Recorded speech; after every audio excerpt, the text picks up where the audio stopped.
which we know is full of stories. And perhaps the most novelistic of the stories in the Bible is the story of Joseph and his brothers. And inevitably, some great novelist would novelize this story, and Thomas Mann wrote a 4-volume novel called Joseph and His Brothers. And there's a line from it that I want to lift out to sort of keynote what I'm talking about. As we know, Joseph is sold by his envious brothers into slavery, and in Egypt is bought by a nobleman named Potiphar, and because of his talents and whatever, rises to be the overseer of Potiphar's household, comes to the attention of Mrs. Potiphar, Potiphar's wife, and who has adulterous designs on him. Is there somebody who's trying to get him? And so Mann novelizes the back and forth between them. Joseph is resistant to the idea, and at one point he puts forth the following argument for Potiphar's wife. "Mutt," he says, "have a care for your story. I can easily imagine that somebody could write a book about this. And how would you look in a book?" Okay, Genesis, she's not a big heroine. So that would be a kind of a case in point of the consideration of how to live one's story and what a story looks like. But perhaps it doesn't shed enough light because people are apt to discount stories in the Bible. That's the Bible. What about now? The Bible is perhaps poetry. We live in prose. The Bible is ancient. We are modern people. What's the relevance of the Joseph story? And I want to contend that it's fairly relevant because stories like the stories in the Joseph story in the Bible are still happening, and all of us are still living them. So, and you might want to say at this point, well, prove it. Give me an example. What on earth do you mean? I'm glad you asked, because I have an example or two to give you. Many years ago, I was a young assistant professor of philosophy at a certain college, which we'll call Gridlock College, just for anonymity's sake. And a election for the post of leader of the department was scheduled, and the department was not untypically for an academic department, riven by factions, and there was a stronger faction in terms of the numbers and the seniority that backed a candidate for chairman that I thought not really qualified, and then a smaller and weaker faction of young people who didn't have job security that backed a candidate that I thought more qualified. The day before the election, a senior professor who backed the stronger, was part of the stronger coalition, came to observe my teaching hour. Now, and to write a report, a teaching observation report. These reports go into the personnel file, and if it's a negative one, you get fired. So we had the teaching hour, and then he invited me to tea afterwards. And at the tea, in a nearby diner, the talk happened to turn to the election the next day, and he gave his opinion of his favorite candidate, and I gave my opinion of his favorite candidate. And he said, well, if he's as bad as you say he is, how do you explain a man like me backing him? So glad you asked. They say before you die, your whole life flashes before you. Before you die professionally, a lot of things flash before me, and I'll mention them. The students in the borough of Brooklyn are streetwise. They can tell a phony. I'm not a brave person. I don't have quite the courage to stand in front of students and praise noble and sublime and beautiful things like Socrates and the martyrdom of Socrates, and they're looking at me and they're seeing a phony. Second, once I do something or say something that goes against what I think is the better course to take, like most people, I will immediately rationalize it. My mind, my brain, will be filled with the excuses to explain why I did this. Now, there are painters who work with paint, there are carpenters who work with wood, philosophers work with thought. And so, if, say, 2/3 of my thought-holding capacity is taken up with these rationalizations, there's not going to be that much left to do any good work in my field. The third thing is a kind of instinct. This was long before I had the notion of story, but I had the sense if I answer him as he expects, I will be a kind of imitation of who I was before. The body will be there, the words will be there, but I'll be absent. I will have evicted myself from the story of me. So, no surprise about my answer. I said, you know, it's very hard to explain because I've read your article on blah, blah, blah, and I think you're a very intelligent man. So I can only suppose that he's weak and you think you can use him.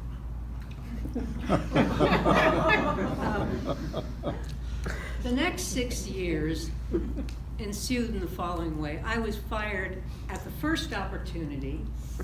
Since they were the gang that couldn't shoot straight, and the union took up my cause, on technicalities, technical violations, I'd be reinstated, promptly fired again, reinstated, fired again, and every year that I'd be back on this chancy basis, people would come in to evaluate my work and my teaching who were adversaries. My personnel file began to look like the file of somebody who not only couldn't get work at Gridlock College, couldn't get work in America. So it's the 6th year of this process. My father has died. He's also a philosopher, and possibly prematurely because of watching all this. And I'm trudging with a satchel in hand toward the higher education headquarters for another hearing. I'm alone. I want to kind of heighten the notion of alone. When you get into a fight like this, the well-meaning sort of Job's comforters will explain, drop it, Abigail. You're getting to be obsessed. You wouldn't have done this if you hadn't been self-destructive. You know, you hear an awful lot of psychology, and so you feel invisible. I'm trudging along. I don't know if I'm in despair, but I'm kind of without hope. Despair is too active. And suddenly, something appears behind me. It's a row of figures behind me, and they seem to be connected as if an umbilical cord is running through me and running through each of these figures. They have black curled beards. They have silvery garments which are shimmering. You can't see their feet, and they seem to be vibrating quicker than we vibrate. I've never realized we vibrate, but perhaps we do, because the comparison occurred to me. They went back and back and back in a lineage, and I could feel where that began. It began where Jewish time begins. They went back to Ur of the Chaldees, and they were saying to me really two things, or three things. They had been there the whole time. I hadn't been alone. That I'd been on a pilgrimage, and it was over. And the path, they were on a path, and it was made of finer stuff. It was about 1.5 feet off the pavement, and it wound to a close just at the door of the headquarters where my hearing was to be held. So it was clear that the verbal, it is over, and the path that wound to a close, the image sort of confirmed the words. And I want to say something about how customized this vision was for me. First of all, the sense of being totally alone and ridiculous, self-destructive, obsessive. All these psychological words are words of, in a way, ridicule. So ridiculous. No sane person would be in this fix. Oh no, they don't think that, and I'm not alone. The second thing is that when you're in a combat with an institution and it goes on for years and years and years, there are all kinds of sub-fights and subordinate happenings, and you begin to think this isn't a single effort. It ramifies, there are branches, it goes out and out and out. I wouldn't know how to describe everything that's happened, and it feels as if the original point has got lost in all these branches and sub-points. But the singularity of the path that they were on, and the word pilgrimage said a unified, a single effort, and of course they seem to be more than human, a single effort with a sanctified purpose. The third thing customized for me, as anyone who's a congregant with me knows, I'm not a wonderfully observant Jewish person. But on the very deepest level, sort of below the level of what do you do and what do you believe and who are you anyway, in a very deeply essential way, I'm Jewish. And if figures appear so intimately connected to me and going back to the beginning of Jewish time, that goes beneath the level of argument. That reaches me. If God wanted to get my attention, that'll do it. Yeah. So this is a customized, apparently, vision. I go to the hearing. Uncharacteristically, I don't fight for myself. I don't watch everything that's going on. I'm all out of ideas. I'm just sitting there hoping the fix is in. I don't know. I'm up in Maine a few weeks later where my parents had a house, my mother's there. The union calls and says, you're being returned to the college for another year of evaluation. And I turned to my mother and I said, in tears, they lied to me.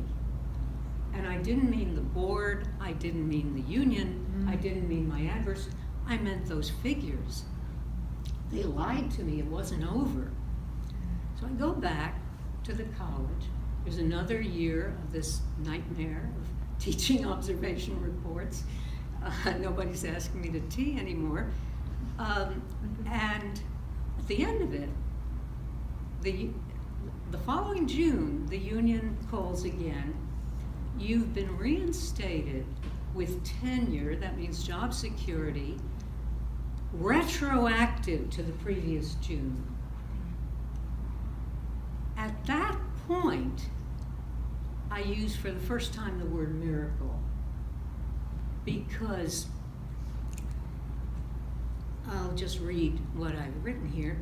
I felt it as a miracle of a specific type, the visitation's embeddedness in the time-bound world, and the power of the messengers to ring changes in the past to future timeline identified the thing for me as a miracle of the specifically Jewish type, a grounded miracle. There was no suspension of the laws of nature, but it was in time. It was an appearance with an empirical reality working with that dimension rather than trying to suspend or overturn it. That would incline me to take it seriously as a message from the God whose character I could recognize.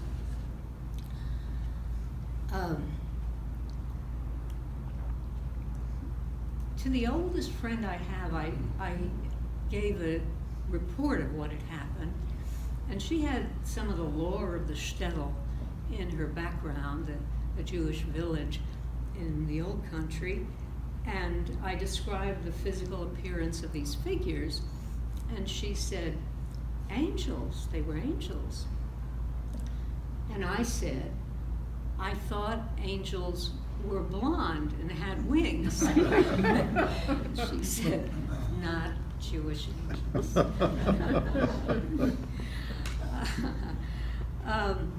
So, back to the college.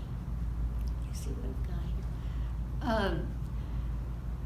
Now, what happens in the college? A lot of people said, oh, it'll be terrible. You know, you'll feel all this resentment, and they'll feel bitter and to see you back. I happen to have some neurons missing that transmit the resentment signals, so I didn't feel resentment. I was just glad to be back, and I didn't feel that there were personal vibes of a negative kind. There was only one problem. I was delighted to be back teaching, but during the time I'd been out of teaching, I'd been fighting this fight and trying to get part-time work, and I had done no significant work in philosophy, and I was now in danger of being the world's oldest assistant professor. Academic life is hierarchical. It's not an honor to be at the bottom of the pecking order. And so you would think that what I ought to do is really get to work double time to get some books, get some articles published, you know, write a book, do what you do.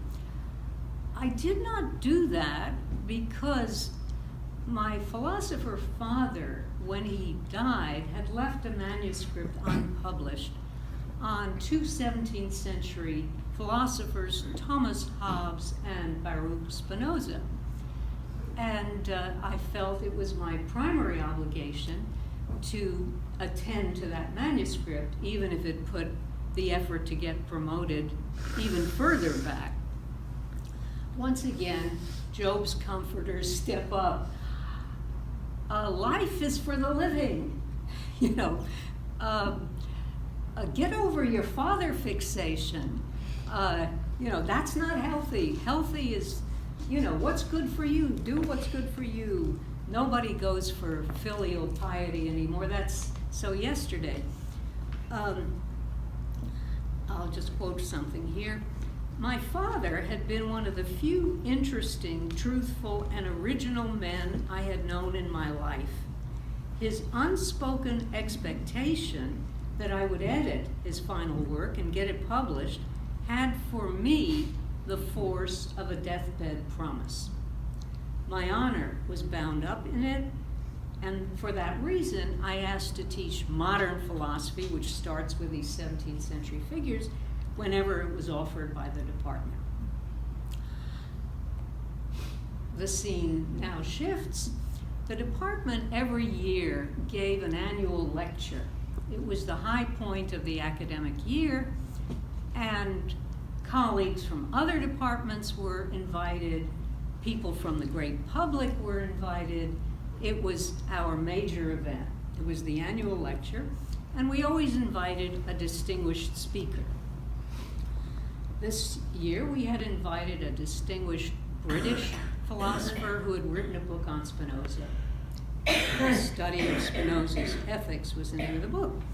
And usually the invited speaker comes to lunch with us, gives the speech, answers questions, or I don't know if he answers questions. Anyway, also goes to supper, to dinner with us. So it's a very formal event. Lunch came and went, no distinguished speaker. The speech is to start at 3. A very large room is filling up. It's about 20 to 3, no distinguished speaker. And I say to the chair, or somebody says, Eric, maybe you should call and find out what's wrong.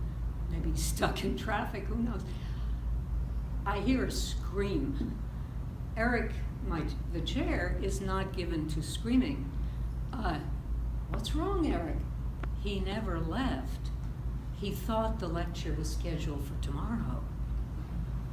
Oh, that's why you should never do these things, Larry. Don't be in this business. Oh, what do we do now? So I turn to a senior colleague who's a friend, and I say, Elmer, what do we do?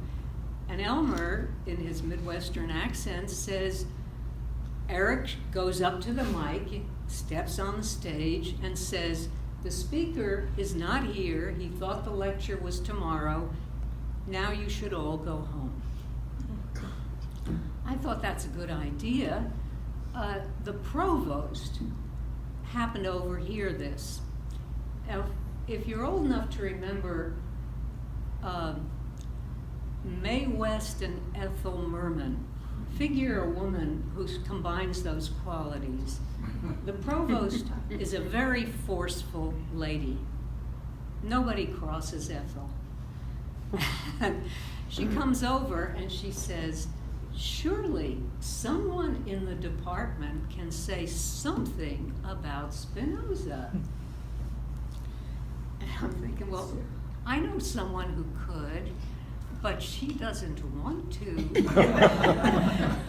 I have to tell you something about philosophers. Philosophy is not a normal subject. It's a combat zone. It's a boxing ring. You get up there and everybody is out to get you. If you're scheduled to give a paper, you spend the time, a little like a lawyer, what will the opposition say from every side? You know, you're up till 3 in the morning thinking of counter arguments. And so we are not eager to give impromptu speeches. And so Elmer says, no, Ethel, we are going to tell them all to go home. Ethel, I'm very disappointed in the philosophy department. When Ethel's disappointed, all of us will soon be disappointed. You know, there goes paper clips, there goes stationery, there go any new hires. We're herstory, you know. And I had to fit, okay, Eric, I'll do it. I can say something about the life. You know, I thought these people are not interested in the metaphysics. I'll talk about the life. Spinoza had a very interesting and worthwhile life. He had a story. He lived his thought. So that is interesting. So I get up there. The announcement has just been made. The speaker is still in Syracuse. A moan, audible moan, stage business, only it's not a play. And all the heads are down. And the provost is in the front row, and I can see what a nice coiffure you have, because that head is down. You know? And I've got a few notes from my class in modern philosophy, and I start speaking. And I'm noticing it's sort of like the Rockettes, the heads go up and they're smiling. And, oh, I have this audience in the palm of my hand. And then the next thought, God is doing a miracle. It comes to my mind, I kid you not, this is exactly what I'm thinking. It's a miracle. Suddenly I understand. When the talk is over, the president of the college shows up and he says, I missed the talk, but I hear Abigail saved the annual lecture.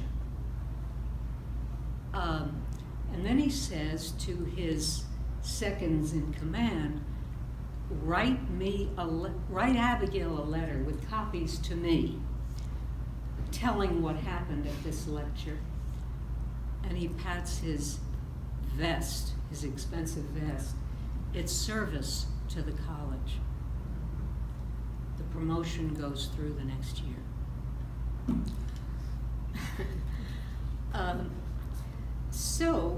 And the letters, they say things like, quote, to deliver on no prior notice whatever, so elegant, precise, lucid, intelligent, and subtly modulated a presentation was an act to provoke not merely praise, but astonishment.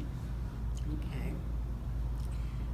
The question now for us is, why did I say to myself, God is doing a miracle? What validates a miracle? Obviously, if somebody had been walking on water or raised from the dead or cured leprosy overnight, yeah, that's supernatural, but no unnatural, no suspension of the laws of nature had taken place. Everything that happened could be written off and has been by people to whom I tell the story, coincidence. Now I have a certain tendency, Jerry says, I have the gift of belief, and I don't think it's a compliment. I'm sort of open to the possibility it might be a miracle. But what about the reasonable person? What reasons would you have for saying miracle?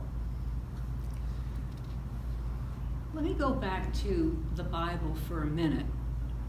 There are people who treat the Bible as a literary work, as poetry or something, folk expression of a people's legends. But there are people who are interested in showing the historicity of the Bible.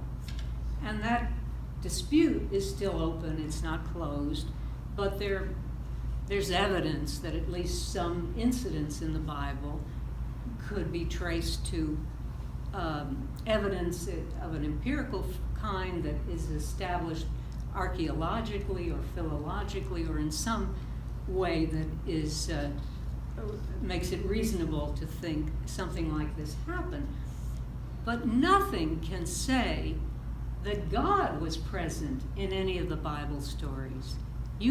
There's no archaeological or philological evidence of that kind.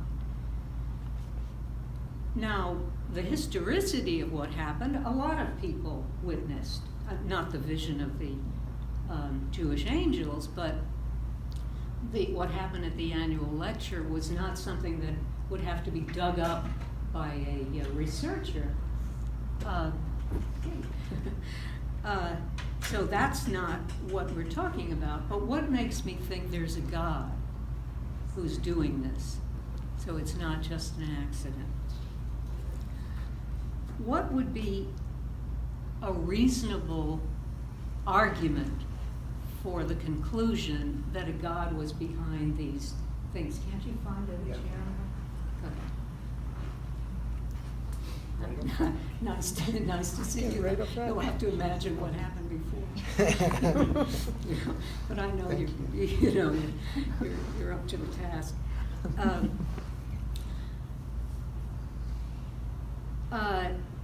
If I'm reasoning in a legal context, reasoning occurs in a context. Suppose I want to find out if the accused is guilty. The context is the statute that forbids a certain crime. in that context, I can look at, what the evidence shows the accused to have done or not to have done, and it's reasonable to find him not guilty or to find him or her guilty. If I want to do a great Monet-style water painting of a lily pond, it's reasonable for me, supposing I'm a painter as good as Monet, to get a easel, a palette, some paintbrushes, and some tubes of color, and that would be a way to get to my objective. Reasons are not found in a vacuum. People estimate reasons in the light of what they want to do and why they want to do it. The view that God is a player in the realm of human action is not less reasonable than the view that God is not a player, but as a reason, it explains and justifies a different sort of doing and wanting to do.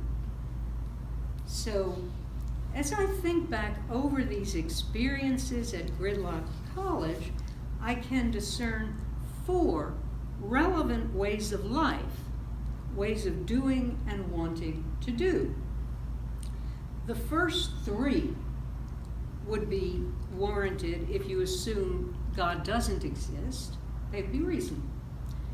Only the 4th way of living is justified by the assumption that there is a God. So let's go through these 4 different ways of life, ways of doing and wanting, to motivational and practical ways of living, and see what how the one with God in it compares to the other 3. I've given the 4 ways of life names: the cynic, the therapist, the stoic, the pilgrim. 4 ways. Start with the cynic. Here's how he sounds. No one cares how this fight, the academic fight, started or why you were fired. It's trivial academic politics. You are all alone, lady. In 100 years, in 50 years, no one will care about these dust-ups. There are no a priori fixed rules for conduct, no boundaries fixed that constrain human acts. What there are clues. And you've got to look at the clues for what the stronger party of the moment finds expedient, finds useful. That's enough to make very clear how the weaker parties ought to act. You vote for the candidate backed by the stronger party, and you shut up about it. Thank you. We appreciate your input. Advisor 1. Advisor 2, the therapist. As you see, I've had a lot of contact with him through these years. He cares. It's not true that nobody cares. This is a caring world. For now, your future depends on the opportunities that present themselves, says the therapist, and the protection you can find. Avoid the big risks. You vote for the candidate backed by the power, and then later on, when you have power, you can help somebody, and maybe you'll help somebody to vote his or her conscience without risk to yourself. But if you don't survive, how can you help anybody? Thank you. Therapist. The third one, the stoic. The stoic is a noble character. It has courage. You are alone, says the stoic.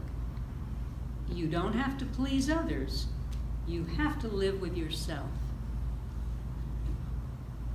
The poet Auden says, we are left alone with our day, and the time is short, and history to the defeated may say alas, but cannot help or pardon.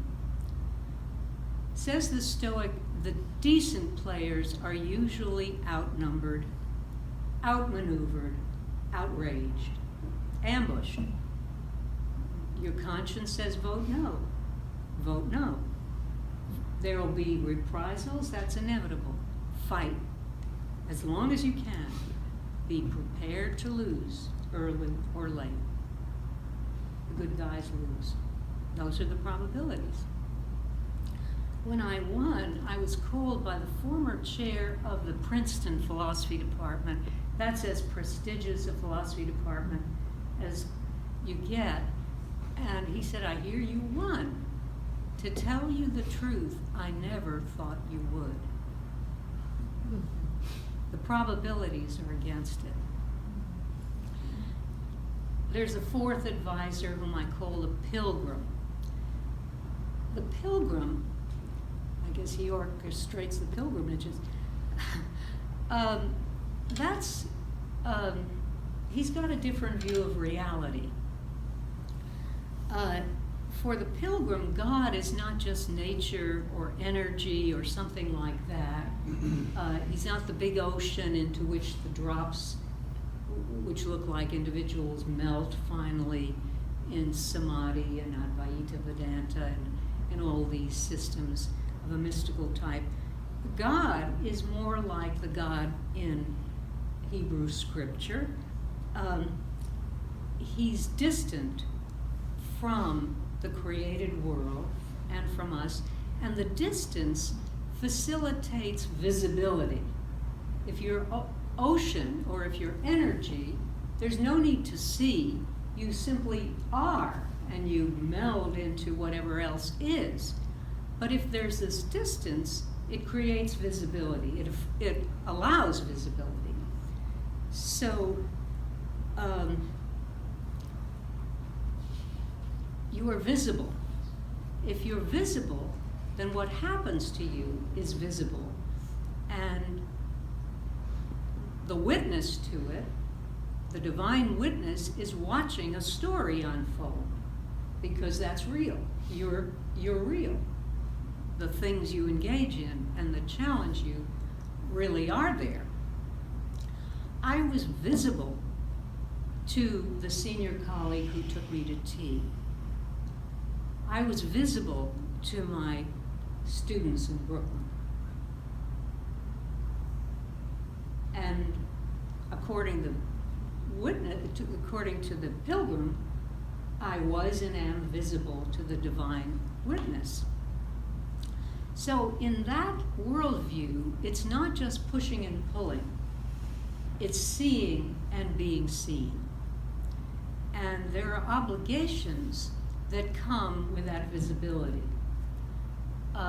First and last, the obligation, if you see two courses to take and one appears to you clearly better than the other, you're obligated to take the better path. Why? Where does this obligation come from? If you take what you know to be the worst path, you'll be making excuses for it. They will be insincere. Your vote will be irresponsible. And in a sense, you're no longer the real you is no longer a player in the real story. So as someone who is visible, it's like an actor who walks off the stage. You're in a play. Say your lines. Then there's the story you're in. If it's a better and a worse kind of challenge, what makes a story interesting is when the lead player, as we all are in our stories, opts for the better course, and then what follows. If the lead player decides, hey, I'm going to take an addictive substance, and then I'm going to take a more addictive, beyond gateway drug, then I'm going to commit a criminal act to pay for my habit, then I'm going to wreck my family. This is very boring. This is really, they write a lot of novels like that now. I wish they would stop. Okay, so you carry the story. take it forward. You're in a story. A third reason, what about your adversaries? If, as you suspect, they've taken their measures to stop you and ruin your life, your career, your working life, and they have bad reasons for what they did, they'll have to defend their bad reasons if you fight them. And they may get sick of hearing themselves do that after a while. So give them the chance to get sick of themselves. Don't just leave them in glory. Have pity on them. Have mercy. And there's another thing. Plato, in his Republic, makes clear that the unhappiest man is the successful tyrant. I think Plato's argument is a good one. It's persuasive to me. You don't want that to happen to your enemies. You don't want them to be so unhappy that they succeed.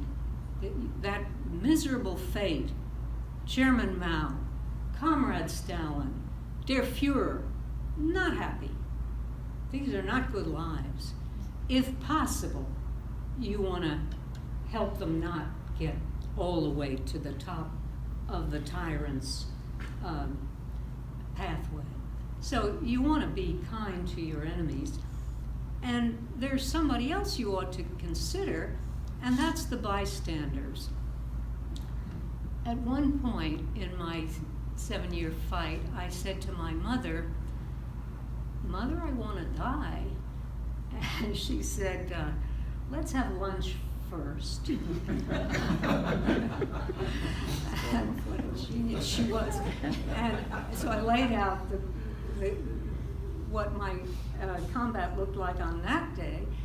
And she said, very seriously, "You have to fight it. And if you fight it, people will step forward to help you whom you do not know now." So the moral here, you have an obligation. If anybody wants to help, give them the chance. Don't rat out before you give them the chance to help. So those are your obligations. The Pilgrim reminds us that the conditions for human wholeness are not just ethical or psychological, they're also surprisingly novelistic or literary. You have a responsibility, as Joseph said to Potiphar's wife, have a care for your story. Now, I just want to point out again that in the effort to live my story, I was not the only player. There were some things I could bring about. The union said I was the hardest working client they'd ever had, so that took a lot of time. But there were some things I could not have brought about. The Jewish angels who said it's over, and it was over, but retroactively, I couldn't have done that. Since I had, as I believe, saved my philosophical abilities by not selling my vote, I was prepared to work on my father's book and not be crushed by these therapeutic advice I was getting about father fixation and all that. But I had no power to make the invited speaker be speaking on Spinoza and miss his appointed day. That was not of my doing. So it seems that what I could never have imagined or foreseen was that all these threads would be woven together to compose a single story. While speaking, I had the pleasure of explaining to any former adversaries who might have wondered about it, Spinoza's recipe for avoiding resentment. Insofar as the talk had merit, I could show that my firing hadn't been necessarily deserved.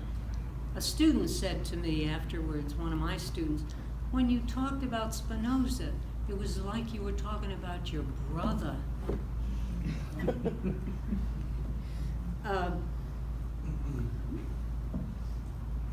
My decision to take time out from my career to work on my father's book, how could I have imagined that that would have been the very thing to move me up the academic ladder? It seems in nature, when you look at design features, the parts do not explain the whole. The whole explains the parts. The function of the cell explained in terms of the needs of the organ explained in terms of the needs of the organism. The higher order relations explain why the parts are disposed as they are. In the annual lecture, the parts of what went into that story worked together with precision to effect the plot line of the whole narrative, but the components, each by itself, did not explain the plot line. The interaction between the components that came together in the lecture story cannot be comprehended except insofar as they are seen to realize in a single happening separate purposes that were mine. The person I had been all along became more intelligible through this weaving together. If it takes one to know one, the God who is a person could see how to integrate these disparate purposes to bring out the shape of the story in me. A lot of purposes besides mine were realized. The department's reputation was saved, the college's facade to the greater public was maintained, the people who came to hear a talk were properly served. A wide sweep of purposes were realized in addition to my private ones, and nobody was injured. In direct rejoinder to the cynic, the therapist, and the stoic, isn't this just what one would expect if God were the co-author?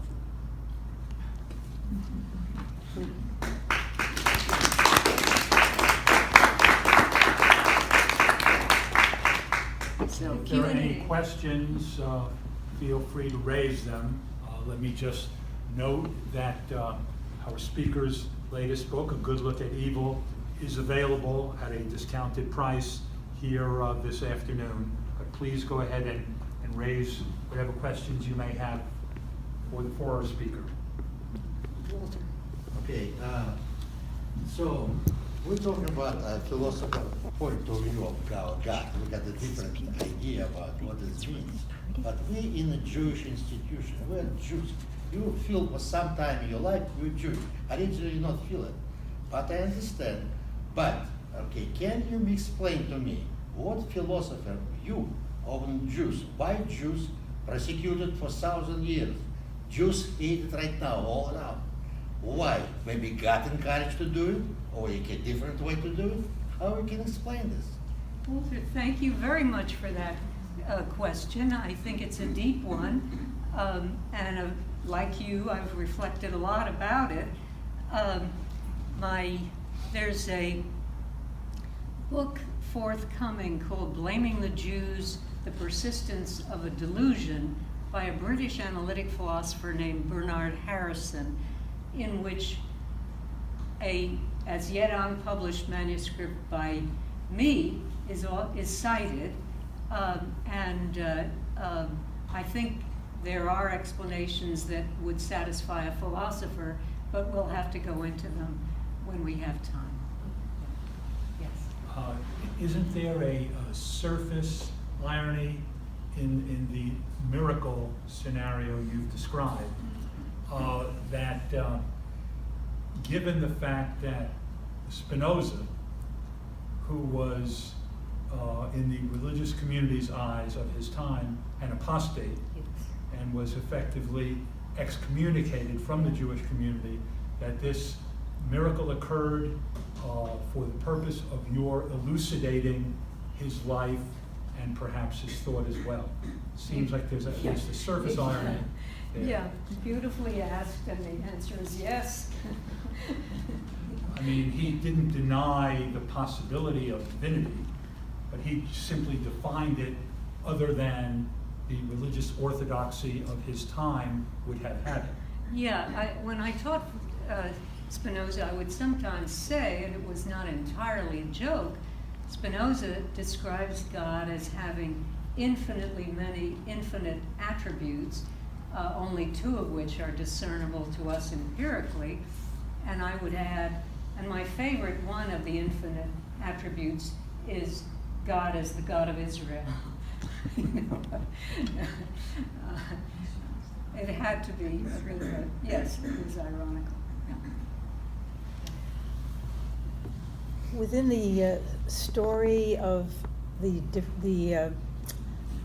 firings and the reinstatements and the firings again and the fights, and you're talking about the viewpoints of the Stoic and the therapist, and at the time, you don't have this whole synthesized picture of the divinity. So what it seems as though you're saying is you're really, at this point, acting in the sense of the Stoic. Because No. you're, Yeah, I mean, thank at the you. time. As you're going forward, it's the Stoic that's really the arbiter Yeah, of what I you're doing? wasn't, you're perfectly right that this sort of crisp and delineated portrait of these options was not worked out at the time I was living this, but, I would revisit the experience again and again, trying to see with clarity what had happened. But I don't think I ever was temperamentally a Stoic. I admire people who are. I don't happen to be one. I'm a little more hopeful than a Stoic. I have what I call, what I hope I call, hopefully call intelligent hope, which is some kind of a sense, you've got a situation that's chaotic, that looks like a big schmear. The first thing to do is to make it clearer. What are the stakes? What's actually going on here? And sometimes I will take a stand in what looks like a quixotic or a losing situation, because for my own sake, I want to know, is this one of those fashionably absurd moments that the absurdists write about? They write their novels, they write their philosophical works about how everything is so absurd. And I'm thinking, well, maybe it is, but I need to find out whether it is. So let me try to make order, and then maybe it won't look so absurd. So I don't think that's quite what a Stoic does. But go ahead. But if I may, Yes. what's guiding at that point, and I guess that would tie into what the whole definition is of good, as opposed to Yeah. good and evil, is that there's a sense of integrity and truth that's being pursued, and that's really what the goal is. And in the sense that that's, the Stoic is saying, this is what you think is right, you should cling to what you think is right. The essential direction that the Stoic or whoever it is pursuing was probably is what's known to you at the time. Yeah. And later, the entire concept of the divine is playing out, but it's in retrospect. I think, yeah, the kind of miracles I'm talking about happen in retrospect. They're not happening while you're a player. I admire the Stoic, and I think there's a truth in what the Stoic represents, but the Stoic is a little bit abstract for me. He's a certain kind of a Greek or a classical Hellenistic thinker, and reason is what he thinks is the animating principle. And I'm a little more novelistic than a Stoic. I think of flesh and blood people and what they're actually on about, and I'm not trying to be free of desire the way the Stoic is. I'm trying to see how real people's lives play out. So I think the Stoic might find me a little distasteful. Yes. In a recent Circle of Friends event, we screened the movie Denial, which involved another American professor, Deborah Lipstadt, Oh, yes. Have we seen that? who was sued Yeah. by a British Holocaust denier. Yeah. I wonder if, from your perspective, given the outcome of that very high-profile suit in Britain, if you would see that in miraculous terms. Oh, very possibly. Very possibly. You know, these things, was it a miracle? Is this or that a miracle? I gave reasons why I think God was a player in the stories I've told. I think God is a player in the world. When all looks lost, we haven't seen all. At the same time, I would be very far from saying a happy ending is guaranteed, that Deborah Lipstadt was going to win her lawsuit. Wonderful she did. She had to fight pretty hard to do it, be pretty smart, pretty courageous. And true to her story. Yes, yes. I would say she did her part, and it wouldn't surprise me if God's the other player. But that's as much as I would say. Yes. Abigail, two quick thoughts, and neither of them deeply philosophical. One is, you reminded me that coincidence is God's way of remaining anonymous. And the second thing, to the gentleman over here, I never read the Bible until I met Jerry. And after reading the Bible for the first time, I have a very deep appreciation for the Jewish people I never had before. And so while there are people who don't like Jews, there are people like me, Christians, who have adopted Jews and want to protect them. And so sometimes that occurs as well. So there are not just people who hate Jews. There are also people who have learned to love them and appreciate them, and appreciate your history. Yes. I wondered if you would talk a bit about tiny miracles. You know, there are the big ones when the angels appear, you know, and there's lightning in the sky. And there's also the things that work out so great for us, but also the tiny miracles that we don't appreciate moment to moment. Would you elaborate on that? Can you give an example or two? Well, what I was thinking about was, that's a tiny miracle right there. You know, it gave me a chance to speak a little bit. Be my guest. I think that everybody does have a miraculous story. Yes. And our job, if we're going to cooperate with God, is to strive to see that story. You know, I'm thinking of Viktor Frankl, you know, in the death camp. But there was this story there ready to be born. And I think you're telling your story is so wonderful because there's a lot of, quote, failure in the story. But for all of us who've experienced different kinds of failures, God somehow turns those into major miracles. And I started with tiny miracles, but I think they're major miracles. Yeah, thank you, Ray. That's a wonderful comment. I will say, philosophers don't talk like this. This is not how we do our business. There are theistic philosophers that has come to be more respectable, and they defend their creeds and their doctrines in various ways, and I have a lot of respect. They often have absolutely top-of-the-line intellects, but what happens to most of us in civilian life are these miracles that often we don't talk about, these coincidences, these providential fingerprints on a situation, the sense that we are not the only players on the scene. And often because of the secular age we live in, we want to avoid appearing, to have gone round the bend. We want to be one of the gang, we want to belong. We do not talk about this. And in my métier, in my walk of life, we don't. So in a sense, I don't know.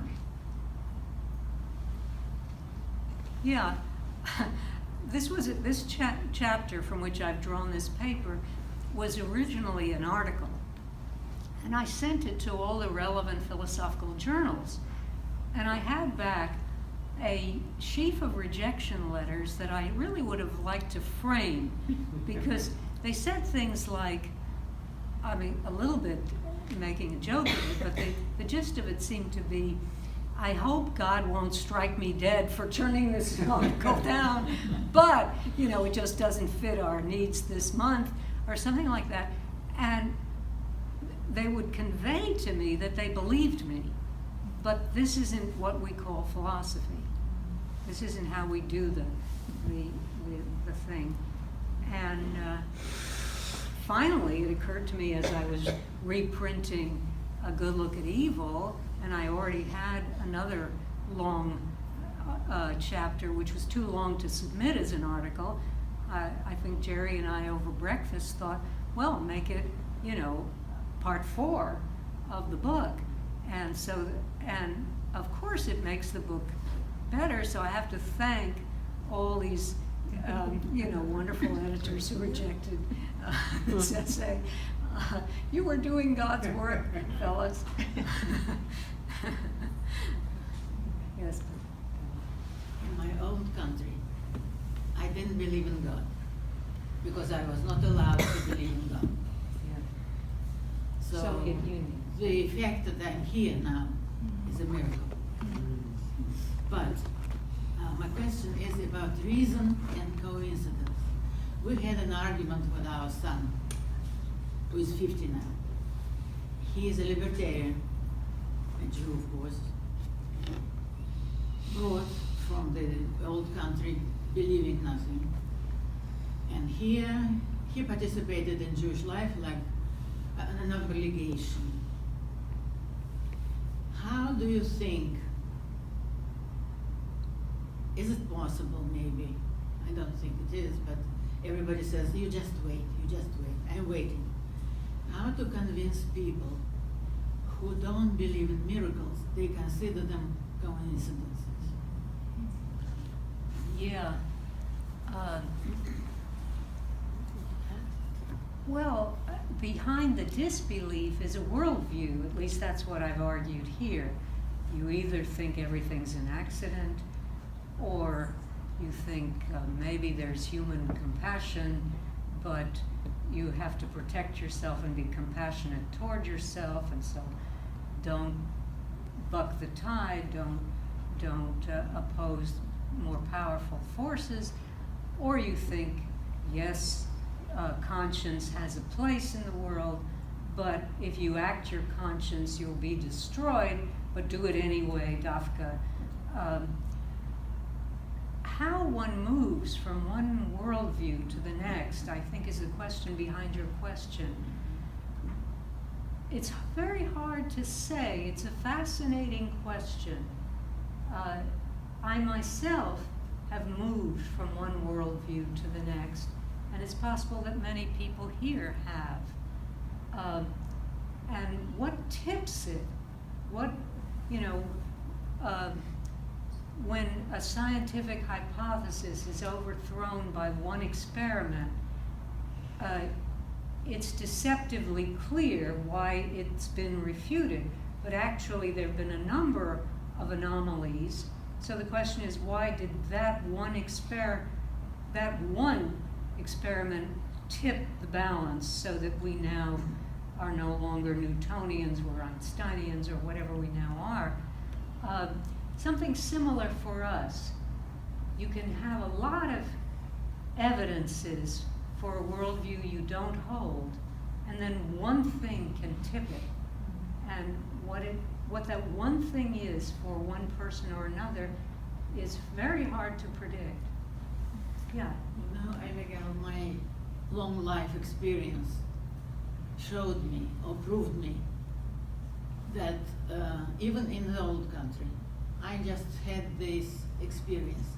Whoever hurts me pays consequences, pays price. I didn't understand why. I just intuitively saw that. I noticed it. When I came here, I have the explanation now. So I think that for such people who are still in the reasoning field, I think they may come to spirituality through suffering. The big teacher. But it doesn't teach everybody. You know, it's strange. Suffering's probably underrated in its educational power, but it doesn't have power over everybody. But who knows? Maybe tomorrow. Yeah, who knows? Who knows? Human beings are not predictable. Yeah. I don't think I understand philosophy at all, so this might not have anything to do with philosophy. But, I have a question and then I'll make a comment, and depending on your answer. You taught many years. Did you love teaching, and did your students like and or love you? Oh, I have, one thing I kept from my last class was, I was taking attendance, and the kids, understanding that this was the last teaching hour, wrote little comments of appreciation, which I promptly framed and are hanging on my study. Yes, I did love teaching. Well, then I think there was a plan for you to continue teaching, with getting the tenure and persevering, year after year, and going back and getting thrown out and back. And it seems like it was a plan. Now, I studied with my brother. He's Orthodox, and we read the Bible and other things. But there was one thing that came up, that God knows everything that's going to happen, but we have free will. Now, I'm not sure how to reconcile that. I'm not even sure what it means. But it just seems to me that there was some sort of plan. It's a funny thing, yeah. You certainly don't know in advance. That's Susan's point about the Stoics' readiness to be defeated. You don't know, you can't say there's a plan as you embark, as you step off the cliff and abandon reliance on the protections of an institution and a role and function, and say, no, behind that there's an essence of philosophy, and I have to defend that, even at the cost of the institution and the role and everything. And you can't say you know in advance. You certainly don't see it while you're taking these risks. At least, maybe in the movies, Charlton Heston, whenever God's in the picture, there's a halo behind him, there's special music, it's wonderful. But in real life, no. What there is Job's comforters.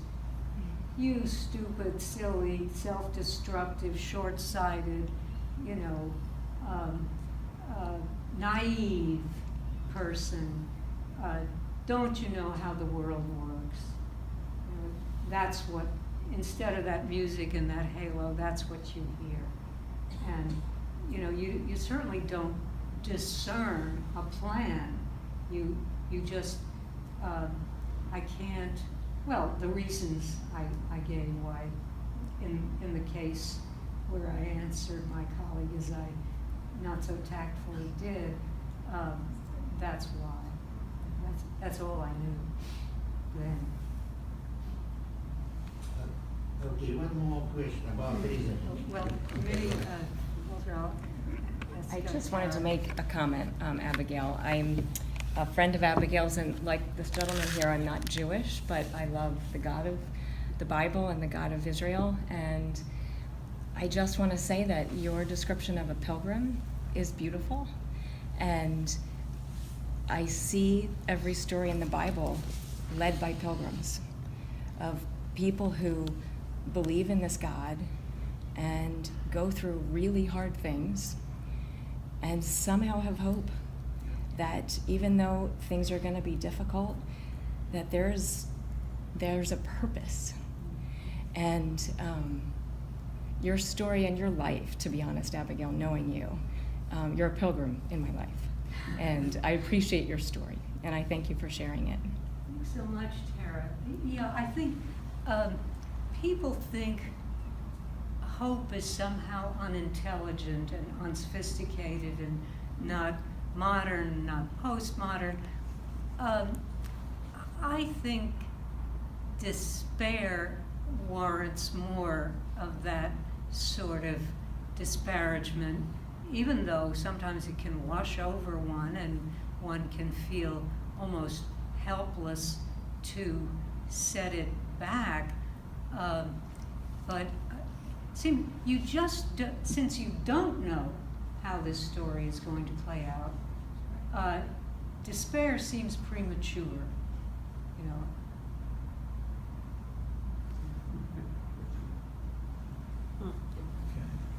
Well, if there are no further questions, once again, thank you very much.